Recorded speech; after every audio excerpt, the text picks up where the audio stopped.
내게 주신 벌이라는 제목으로 하나님의 말씀 증거하도록 하겠습니다. 하나님이 아담과 하와를 하나님의 형상대로 지으십니다. 그리고 그 지으신 모든 것을 맡겨 다스리게 하십니다. 그러면서 동산의 모든 나무의 실과는 마음대로 먹을 수 있으나 중앙에 있는 선악을 알게 하는 나무의 열매는 먹지 말라고 하십니다.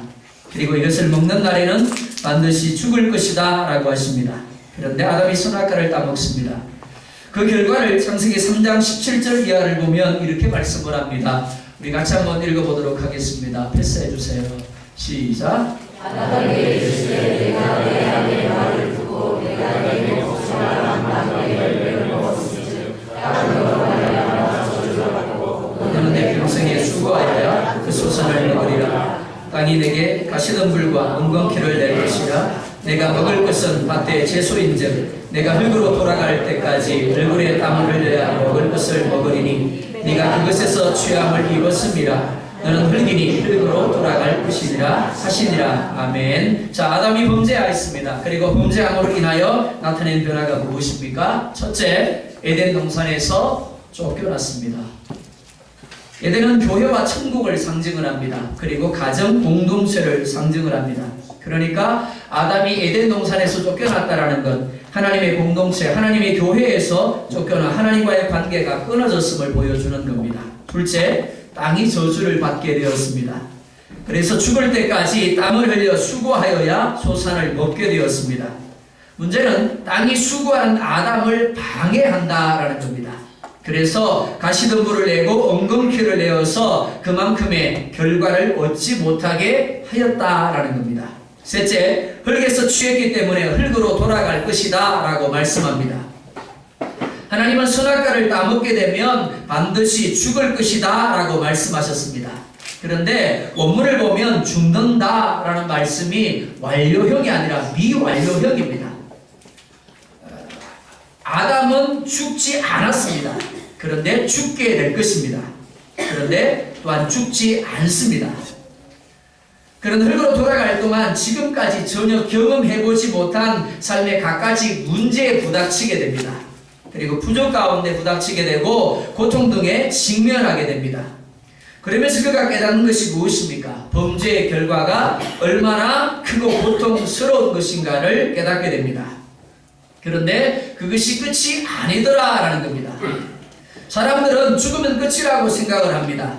아벨이 가인에 의해서 죽었습니다. 끝인 줄 압니다. 그래서 힘들고 고통스러울 때 자살을 통해서 죽게 되면 모든 것이 끝이 난다라고 생각을 합니다. 그런데 오늘 본문은 아벨의 핏소리가 땅에서 내게 호소한다라고 말씀을 합니다. 뿐만이 아니라 히브리서 9장 27절을 보면 한번 죽는 것은 사람에게 정하신 것이요 그 후에는 무엇이 있으리니? 심판이 있으리니 라고 말씀을 합니다. 이런 면에서 사람은 영생하는 존재다라고 할 수 있습니다. 다만 천국이냐 지옥이냐 하나님과 함께 하느냐 사단과 함께 하느냐가 다를 뿐입니다. 사람은 결코 사라지지 않습니다. 결코 죽지 않습니다. 다만 장소만 이동할 뿐입니다. 따라서 다음 세계를 부인하며 현재의 삶에서 잘 먹고 잘 살면 그만이라는 식의 사고방식을 가진 사람들이야말로 가장 어리석은 사람의 대표적인 유형이라고 할 수 있습니다. 오늘 본문이 보여주는 것이 바로 그것입니다. 오늘 본문 말씀은 유한하나 결코 유한하지 아니한 인간의 운명에 대하여 말씀하고 있습니다. 아울러 죄를 지은 자에게 주어지는 하나님의 심판이 어떤 것인가를 말씀해 주고 있습니다. 첫 번째로 가인을 찾아오신 하나님에 대하여 말씀을 합니다. 오늘 본문 9절 말씀은 여호와께서 가인에게 이르시되 라고 말씀합니다. 하나님께서 죄를 지은 가인을 찾아가셨음을 말씀하고 있습니다. 하나님이 가인을 왜 찾으셨습니까? 하나님이 가인을 찾은 이유는 아벨의 피가 하나님께 호소하고 있었기 때문입니다. 하나님은 아벨의 호소를 들으시고 가인을 찾으십니다. 그런데 가인을 심판하신다거나 가인을 책망하시기 위함이 아닙니다. 1차적인 방문 목적, 아담의 경우와 같이 회개할 기회를 주시기 위함입니다. 비록 인류가 타락하였다라고 할지라도 여전히 하나님은 당신의 형상대로 지원받은 인류를 사랑하십니다. 그리고 끊임없이 참으시는 분이십니다. 돌이킴의 기회를 주시는 하나님이십니다. 하나님의 마음, 부모의 마음은 한결같습니다. 벌이 징계가 목적이 아니다라는 겁니다. 돌이키게 하기 위함입니다. 이것이 본질입니다. 이를 잊지 말아야 합니다. 안 그러면 오해하게 됩니다. 학교의 교사들이 체벌에 문제가 된 기사를 볼 때가 있습니다. 물론 감정적인 처벌도 있습니다. 그러나 대부분의 체벌들은 그의 잘못을 일깨워주기 위함이고 그러하여금 바로 서게 하기 위함입니다. 그러니까 진심을 읽을 수 있어야 하는 겁니다. 범죄하는데도 불구하고 하나님이 곧바로 징계하지 아니하고 내버려 두실 때가 있습니다. 그리고 때로 매를 드실 때가 있습니다. 본질이 뭐라고요? 돌이키게 하시기 위함입니다. 하나님의 자비하심입니다. 오래 참으심이고 우리를 살리시기 위한, 우리를 회복하시기 위한 하나님의 몸부림이다 라고 할 수 있습니다. 이것이 하나님이 가인을 찾으신 목적입니다. 두 번째로 오늘 성경은 내 아우 아벨이 어디 있느냐라고 말씀을 합니다. 가인을 찾으신 하나님이 이렇게 묻습니다. 너의 아우 아벨이 어디 있느냐? 하나님은 이미 모든 것을 다 알고 계십니다. 하지만 그럼에도 불구하고 마치 아무것도 알지 못하시는 것처럼 묻습니다. 아마 가인은 아벨을 죽여서 땅 속에 안매장했을 겁니다. 따라서 그는 하나님의 물음에 자신이 묻은 아벨의 시신을 떠올렸을지 모르겠습니다. 그러니까 정직한 대답은 예, 제가 묻은 땅 속에 있을 겁니다. 이게 맞습니다. 그러나 가인은 전혀 아벨의 행방을 알지 못하는 것처럼 대답을 합니다. 가인의 대답은 맞는 답이기도 하고 틀린 답이기도 합니다. 왜냐하면 아벨의 시신은 땅 속에 묻혀있지만 그의 영혼은 이미 하나님 우편에서 하나님께 호소하고 있었기 때문입니다. 따라서 영적인 세계를 알지 못하는, 영적인 세계를 인정하지 아니하는 가인의 입장에서는 예, 나는 알지 못합니다 라고 대답할 수밖에 없는 겁니다. 그러나 또한 자신이 한 행위를 부정하는 거짓이기도 합니다. 대부분의 사람들은 죄를 지적받을 때 가인처럼 반응합니다. 내가 언제 봤어? 증거가 어디 있어? 라고 시치미를 댑니다. 그런데 확실한 증거를 갖다 대면 달라집니다. 요즘 CCTV가 얼마나 발달했습니까? 한국을 가게 되면 특히 서울 같은 경우는 CCTV가 없는 곳이 없다라고 합니다. 그러니까 나도 모르는 사이에 수 없는 카메라들이 나의 하는 행동들을 찍고 있는 겁니다. 한마디로 말해서 그날에 네가 한 것을 나는 알고 있어입니다. 이것이 하나님의 답입니다. 그런데 CCTV와는 달리 하나님은 나의 행동만이 아니라 나의 숨겨진 생각을 아십니다. 나 혼자 중얼거린 말을 아십니다. 그러니까 하나님께는 결코 비밀이 없는 겁니다. 하지만 사람들은 증거를 들이댈 때까지는 전혀 자신과 상관이 없는 것처럼 말을 하고 행동을 합니다. 비록 가인이 알지 못했을지라도 하나님은 가인의 모든 행적을 다 보고 계셨습니다. 무엇보다 아벨의 영혼이 하나님 우편에서 호소하고 있었습니다. 하지만 오히려 하나님은 아담의 경우처럼 이렇게 말씀을 합니다. 내 아우 아벨이 어디 있느냐? 이것은 가인에게 다시 한번 기회를 주시는 하나님의 사랑입니다. 그대로 심판하실 수 있습니다. 그러나 오히려 그에게 자백하고 돌이킬 수 있는 기회를 주시고 계시는 겁니다. 그래서 죄를 생각나게 하십니다. 그래서 양심의 찔림을 주시고 그래서 하나님의 말씀을 듣게 하시는 겁니다. 하지만 하나님이 주시는 기회를 가인은 주저할 것도 없이 걷어차버립니다. 9절 하반절을 보면 이렇게 말씀을 합니다. 그가 이르되 내가 알지 못하나이다. 내가 아우를 지키는 자리이까. 가인이 대답한 이 말 속에는 두 가지 의미가 담겨 있습니다. 첫째는 죄로 말미암은 거짓입니다. 즉 가인 안에 역사한 악의 영이 그로 하여금 하나님 앞에서 또 다른 죄, 즉 거짓을 말하게 하고 있는 겁니다. 또 하나는 영적인 의미입니다. 가인이 영적인 세계를 알지 못하고 인정하지 아니하였기에 마땅히 내가 아벨이 어디 있는가를 알지 못합니다 라고 말할 수밖에 없는 겁니다. 아벨의 시신은 땅속에 있습니다. 그러나 아벨의 영혼은 하나님과 함께하고 있었습니다. 그러나 가인은 이를 알지도 못했고 또한 이것을 인정하지도 않았습니다. 그래서 단순히 육신의 삶이 끝이라고 생각을 하였습니다. 죽음은 끝이라고 생각을 했던 겁니다. 오늘 이 땅을 살아가는 수많은 사람들이 바로 이와 같은 생각을 가지고 이와 같은 모습으로 살아가고 있습니다. 마치 이 세상이 전부인 것처럼 영적인 세계를 보지 못합니다. 영적인 세계를 알지 못하고 인정하지 못한 채 살아가는 겁니다. 가인은 모든 것을 보시고 모든 것을 아시고 계신 하나님을 향하여 적반하장격으로 말합니다. 내가 알지 못하나이다. 더 나아가서 내가 내 아우를 지키는 자입니까? 라고 말합니다. 가인은 하나님께서 자신을 향하여 물으실 때 내가 시기에 눈이 멀어서 내 아우를 죽였습니다 라고 고백했어야 옳습니다. 하지만 마음에 품었던 시기와 질투가 자라서 살인에 이르렀고 그 살인은 결국 거짓의 죄를 더하게 함을 볼 수가 있습니다. 가인에게 내 아우가 어디 있느냐고 물으셨던 주님, 또한 우리를 향하여 우리의 형제와 우리의 지체들이 어디에 있느냐고 묻고 계십니다. 하나님께서 가인에게 이러한 질문을 던지신 이유, 실제적으로 그가 형제로서 아벨에게 가졌던 책임을 깨닫게 하기 위함입니다. 하지만 그는 오히려 책임을 다하기는 그냥 오히려 시기함으로 그를 죽음의 자리로 내몰았습니다. 뿐만 아니라 하나님의 지적에도 불구하고 자신의 죄를 고백하며 용서를 구하기는 그냥 오히려 하나님을 대적하고 있음을 보게 됩니다.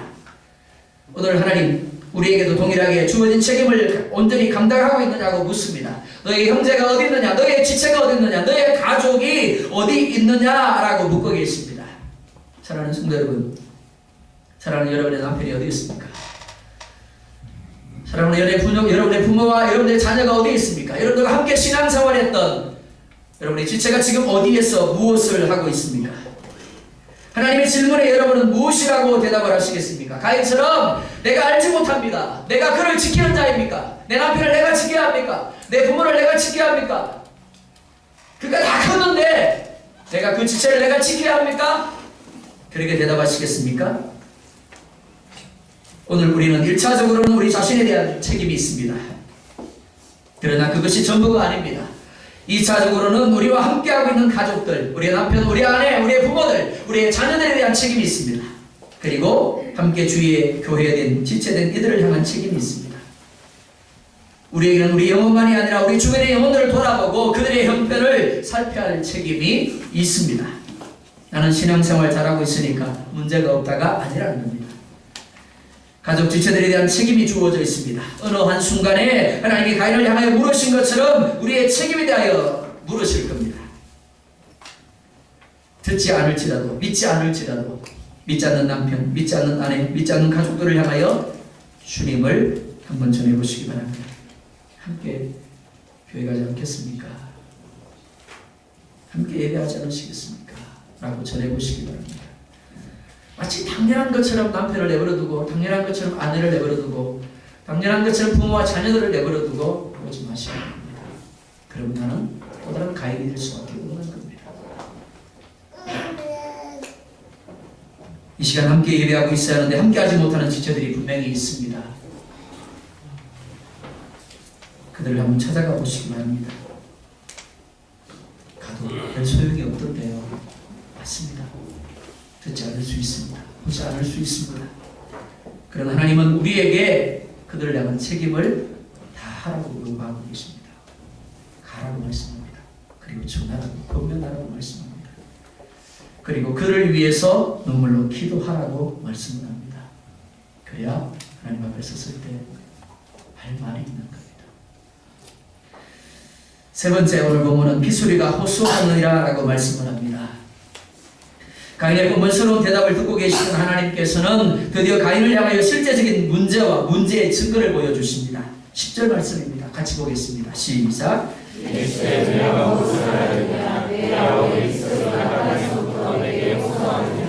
아멘. 무슨 말입니까? 내가 어찌하여 그토록 엄청난 일을 하였느냐라는 말씀입니다. 하나님은 이미 모든 것을 다 알고 계셨습니다. 하지만 하나님은 기다리셨습니다. 그리고 그에게 기회를 주십니다. 하지만 그 기회를 잡지 못할 때, 선용하지 못할 때 드디어 하나님은 그의 죄를 드러내십니다. 그리고 증거를 보여주십니다. 그 증거가 무엇입니까? 내 아우의 피소리가 땅에서부터 내게 호소하느니라 라고 말씀을 합니다. 놀랍게도 하나님께서 가인에게 내어놓으신 증거물은 아벨의 목소리가 담겨진 녹음 테이프였습니다. 분명 아벨은 죽었습니다. 가인에 의해서 죽임을 당하였고 그의 시신은 들판 어디엔가 안매장되어 있을 겁니다. 그런데 아벨의 분명한 목소리가 테이프에 녹음이 되어서 가인에게 들려주고 있습니다. 분명 아벨은 죽었습니다. 하지만 아벨은 죽지 아니하였습니다. 그의 육신은 죽어 땅속에 묻혔으나 오히려 그의 영혼은 하나님 앞에서 그의 억울함을 하나님께 호소하고 있었다는 겁니다. 사랑하는 성도 여러분, 오늘 우리에게 주어지는 육신의 죽음은 결코 끝이 아님을 믿으시기 바랍니다. 주인에게는 영원한 행복으로 들어가는 관문이 육신의 죽음입니다. 그러나 믿는 우리에게는 영원한 축복으로 들어가는 천국으로 들어가는 관문이 육신의 죽음임을 믿으시기 바랍니다. 사람들은 대부분 죽음을 끝이라고 여깁니다. 이런 그리스도인들도 예외가 아닙니다. 그래서 죽음을 불쌍하게 생각을 합니다. 그러니까 천국 가면 어떤 사람들이 있더라고요. 불쌍한 사람들만 가득한 거예요. 어린아이가 천국에 와 있습니다. 또 젊은 나이에 시집 장가도 못 가보고 천국에 와 있는 사람이 있습니다. 얼마나 불쌍합니까? 겨우 고생하다가 먹고 살만 했는데 죽어서 천국에 온 사람이 있습니다. 얼마나 불쌍합니까? 그런데 왜 이 사람들이 불쌍합니까? 이 땅의 것만 가지고 판단하기 때문입니다. 죽음이 끝이라고 여기기 때문입니다. 이런 면에서 아벨 역시 불쌍한 사람이라고 할 수 있습니다. 왠지 그날따라 예배하기 싫었어요. 뭔가 일어날 것 같은 느낌이에요. 그런데 하나님이 또 감동을 주시니까 예배 자리로 나아갔어요. 영과 진리로 예배했어요. 믿음으로 예배했어요. 하나님 예배를 받으시는데 얼마나 좋은지 예배 자리에 나오기를 잘했어. 그렇게 생각을 했어요. 그런데 어느 날 형이 그럽니다. 야, 나하고 저 들에 좀 가자. 그러고는 맞아 죽은 거예요. 장가도 가야 되는데 장가도 못 갔어요. 좀 주어진 것들을 누려야 하는데 누려보지도 못했어요. 그런데 성경이 뭐라 말합니까? 죽지 않았다라고 말씀합니다. 끝이 나지 않았다라고 말씀합니다. 어디에 있습니까? 하나님이 계신 천국에서 하나님과 함께하고 있었습니다. 그 아벨을 우리가 언제 봅니까? 우리가 하나님 앞에 가면 그 아벨을 만나게 될 겁니다. 너 그때 가인에게 그렇게 맞아 죽었지. 그리고 주님이 재림하시면 보게 될 겁니다. 그래서 우리는 장례식을 장례식이라고 하지 아니하고 천국 환송 예배라고 부르는 겁니다. 네 번째로 가인이 받은 벌이 무엇인가를 말씀합니다. 아벨은 단순히 육신의 생명만 빼앗으면 그만이라는 가인의 생각을 뒤엎고 오히려 산자로서 하나님께 가인의 죄를 고하고 있습니다. 모든 증거를 다 갖고 있으면서도 오히려 참으시고 기회를 주신 하나님의 은혜를 차버린 가인입니다. 그 가인에게 어떤 결과가 주어집니까? 그는 영적인 세계를 알지 못했습니다. 그래서 육신의 삶이 전부라고 생각을 했습니다. 그래서 현재적인 삶에 집착했고 육신의 정욕의 지배를 받은 삶을 산 사람이 가인입니다. 그런 그에게 주어진 형벌을 11절과 12절은 이렇게 말씀을 합니다. 같이 보겠습니다. 시작. 땅이 물을 벌려 내 손에서부터 내 아우의 피를 받았은즉 내가 땅에서 저주를 받으리니 내가 밭을 갈아도 다시 물을 내게 주지 아니할 것이요 너는 땅에서 피하며 미련한 자가 되리라. 아멘. 혹 이런 경험을 해보신 적이 있으실 겁니다. 하는 일만 안 됩니다. 그득그득 실패와 고통만 주어져서 실망과 좌절 속에서 이제 더 이상 어떤 일을 해볼 생각조차 하지 못합니다. 왜 그럴까요? 답답합니다. 그야말로 입을 열면 쏟아지는 것은 탄식과 절망뿐입니다. 오늘 11절과 12절 말씀은 인생의 행복과 불행이 다시 한번 사람에게 있지 아니하고 하나님께 있다라고 우리를 향하여 말씀합니다. 인생이 진정 행복하기를 원하고 잘되기를 원할진데 하나님을 가까이 하며 그분 하나님을 의뢰하는 삶을 살라고 요구합니다. 인생은 육신의 옷을 입고 있는 동안은 결국 땅을 떠나서는 살 수 없는 존재입니다. 그런데 땅이 가인을 어떻게 해요? 거부하게 되었다라고 말씀을 합니다. 하나님께서 본래 저 땅에게 주셨던 축복을 거두시겠다라고 말씀을 합니다. 가인은 농사하는 사람입니다. 그런데 가는 곳마다 열심히 노력해도 거두는 것이 없게 될 것이다 라고 말씀하고 있는 겁니다. 집주인가 하나님께서 땅을 통하여 인생에게 주시고자 하는 축복을 막게 되었다라는 겁니다. 그런데 하나님께서 가인에게 주신 행복은 이것만이 아닙니다. 말씀을 합니다. 너는 땅에서 피하며 유리하는 자가 될 것이다. 이것저것을 떠돌아다니는 나그네의 삶을 살 것이다 라는 겁니다. 그런데 왜 떠돌아다닙니까?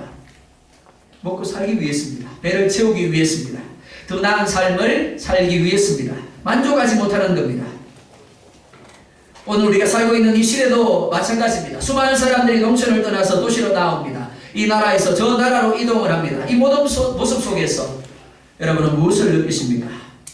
지역이 문제가 아니라는 겁니다. 내가 문제입니다. 내가 하나님과 올바른 관계를 가지고 있느냐의 문제입니다.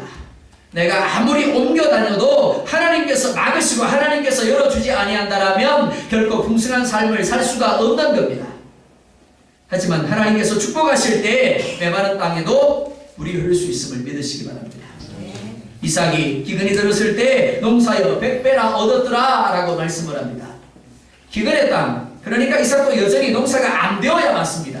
그런데 하나님께서 이삭을 축복하시니까 그가 농사여 100배나 얻었더라. 근데 문제가 뭐라고요? 그 땅에 살던 사람들이 시기하기 시작을 합니다. 그래서 이삭이 팠던 우물을 막아버립니다. 이삭이 어떻게 했습니까? 하나님을 원망합니까? 하나님을 향하여 불평합니까? 내가 믿음대로 하나님을 경외하며 순종하는 삶을 살았는데 하나님이 겨우 내게 보호하시는 것이 이런 것입니까? 아니요. 그는 하나님을 신뢰하였습니다. 하나님을 믿었습니다. 그래서 뺏기고도 아무런 다툼도 아무런 원망도 불평도 시비도 하지 아니하고 그 자리를 떠납니다. 그리고 다시 우물을 팝니다. 근데 또 문제가 뭐예요? 그 사람들이 또 막아버립니다. 한 번은 참지, 두 번은 못 참아. 그랬나요? 아니요. 이삭은 또 내어줍니다. 또 하나님을 신뢰하고 또 이동을 합니다. 그리고 또 물을 팝니다. 마침내 다투지 아니함으로 말미암아 무엇이라 불렀다고요? 르호봇이라 불렀더라. 그런데 성경은 이렇게 말합니다. 이삭이 하나님께서 자기의 지경을 넓혀 주셨으므로 라고 말합니다. 잃어버리고 빼앗겼습니다. 그런데 그 모든 과정이 뭐였다라고요? 하나님께서 그의 지경을 넓혀주시기 위한 역사심이었다라는 겁니다. 그런데 믿음으로 그가 반응하지 못했다라면 어떻게 될까요? 하나님이 아무리 그의 지경을 넓혀주시려고 하였다라고 할지라도 넓혀주심의 주인공이 될 수가 없었을 겁니다. 비록 잃어버리는 상황이었을지라도 빼앗기는 상황이었을지라도 억울하고 원망과 불평이 여기까지 올라왔지만 하나님을 신뢰하고 순종하였더니 마침내 그의 지경을 넓혀주시더라 라는 겁니다.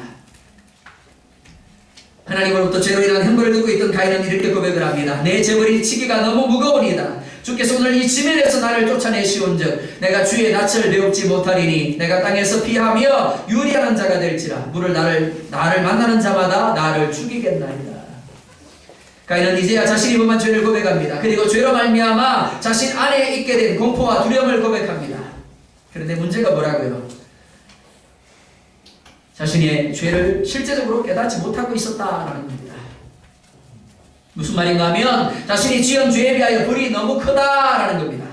진정으로 자신이 하나님 앞에 행한 죄를 그가 인정하고 깨달았다라면 그는 오히려 자신의 생명을 거두지 아니하고 살게 하심에 대하여 감사함이 마땅합니다. 하지만 오히려 그는 자신의 죄는 인정하면서도 내가 정말 이 정도로 큰 벌을 받을 만큼 큰 죄를 지었습니까? 라고 하나님을 향하여 말합니다. 때로 우리는 죄로 말미암아 고난 가운데 던져질 때가 있습니다. 그러한 때 우리는 가인과 같은 반응을 나타낼 때가 있습니다. 내가 가진 죄의 무거움을 깨닫고 오직 은혜와 자비를 구하기보다는 오히려 자신에게 주어진 벌에 대한 고난에 대한 불평과 원망을 쏟아낼 때가 있다라는 겁니다. 또한 가인은 이렇게 말합니다. 주께서 오늘 이 지면에서 나를 쫓아내시온즉 내가 주의 낯을 배웁지 못하리니. 인생의 죄를 범함으로 인하여 잃어버린 것 중에서 가장 큰 것이 무엇일까요?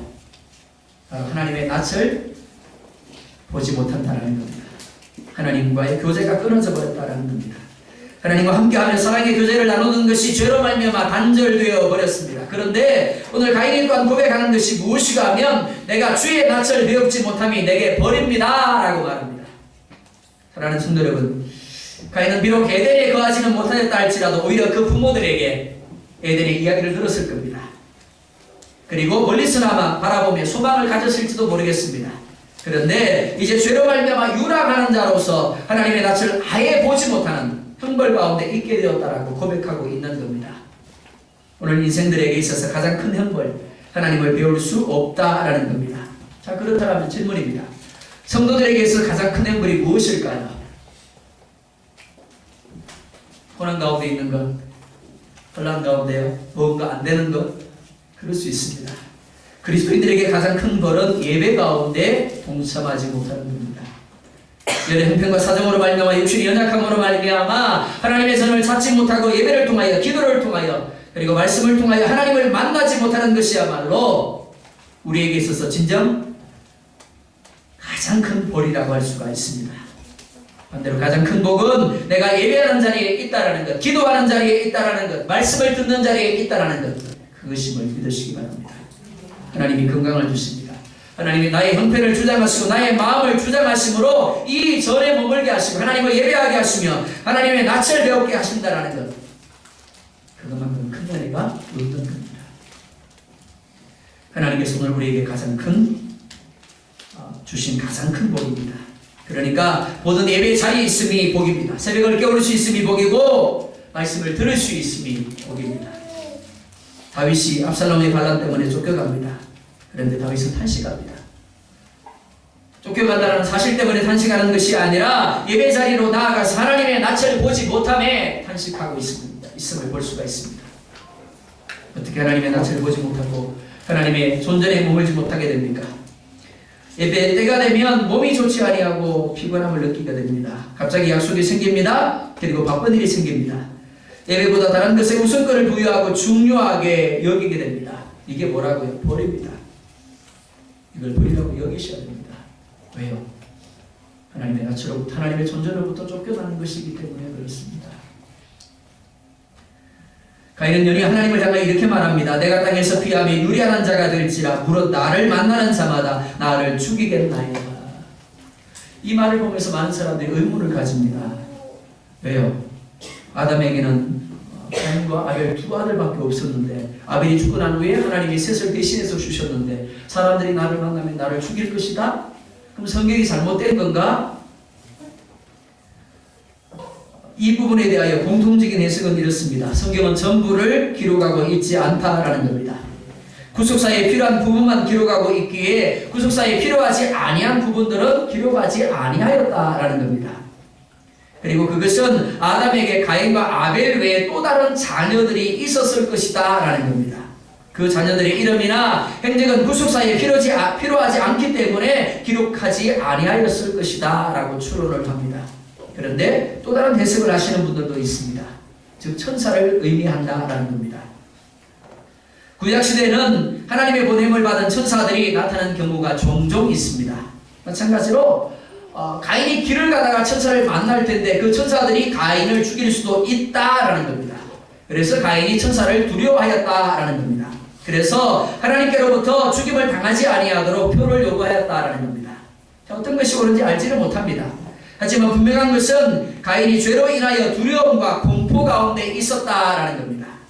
그리고 하나님 앞에서 쫓겨나 유리하는 자가 되었다라는 겁니다. 언제까지요? 육신의 죽음을 볼 때까지입니다. 매일같이 불안해해야 합니다. 매일같이 두려워해야 합니다. 끊임없이 방황하고 살기 위해 발버둥 치는 삶을 살아야 합니다. 누가요? 가인이요. 가인만 그럴까요? 아담의 원죄를 받은 우리도 마찬가지입니다. 그런데 그것이 끝이 아닙니다. 고통의 삶을 살다가 고통의 죽음을 맞게 되고 영원한 고통의 지옥불에 던져지게 되는 겁니다. 이게 인생이에요. 많은 사람들이 이 세상을 전부로 여깁니다. 죽음을 끝으로 여깁니다. 그러나 아벨은 분명한 목소리로 우리를 향하여 증언합니다. 이 세상이 끝이 아니라 죽음이 끝이고 천국은 분명히 있다라고 증언을 하고 있습니다. 여러분은 무엇을 위한 삶을 살고 있습니까? 가인처럼 눈에 보이는 이 세상을 위한 삶, 그래서 나의 만족과 나의 욕망을 위한 삶을 살고 있지는 않습니까? 만약 천국이 없다면 아벨만큼 불쌍한 사람이 없을 겁니다. 그러나 그는 천국에서 하나님과 함께 하고 있습니다. 우리는 가인이 가졌던 살인자의 표를 가지고 죄인의 표를 가지고 종신형을 살고 있는 존재들입니다. 그러나 하나님이 종신형을 사멸할 수 있는 길을 우리 가운데 열어주셨습니다. 성경은 그 길이 예수 그리스도시라고 말씀을 합니다. 예수 그리스도를 믿음으로 말미암아 우리 가운데 있는 가인의 표가 떨어지고 예수님의 표, 성령의 표가 우리에게 지킬 것이다 라고 말씀을 합니다. 사랑하는 성도 여러분, 예수님을 믿으십니까? 그리고 하나님께서 우리를 위하여 천국을 예비하셨음을 믿으십니까? 정말 여러분들이 하나님을 믿고 천국을 믿는다면 이제부터는 나의 삶을 전적으로 하나님을 향하여 맡기며 하나님을 향하여 감사하는 삶을 살 수 있기를 원합니다. 잠시 있다가 사라질 눈에 보이는 이 세상의 것들에 집착하는 삶이 아니라 당장 주어질 영원한 천국을 바라보면서 기대하십시오. 주님의 죽으심과 부활을 내 것으로 고백하며 인정하시기 바랍니다. 그래서 어떤 자리 어떤 상황 가운데 있든지 하나님이 나와 함께하고 계시고 나의 삶을 이끌어가고 계시고 분명히 나를 천국으로 인도하심을 고백할 수 있기를 원합니다. 오늘 인생이 가진 가인의 병은 예수 그리스도의 보혈로만 치료가 가능은 합니다. 이제 이 보혈로 우리 자신이 온전히 자유함을 얻기를 원합니다. 더불어 내 가정과 이웃을 향하여 그리스도의 보혈을 들고 나아가 그들에게 증거하고 내가 확신하는 만큼이나 내가 믿는 만큼이나 하나님이 살아계시고 천국이 분명히 있음을 그들에게 가르쳐서 여러분들이 통로가 되어져서 또한 수많은 사람들이 하나님으로 돌이키게 할 수 있는 통로가 될 수 있기를 주의 이름으로 축원드립니다. 기도하겠습니다. 우리 1분만 기도하시고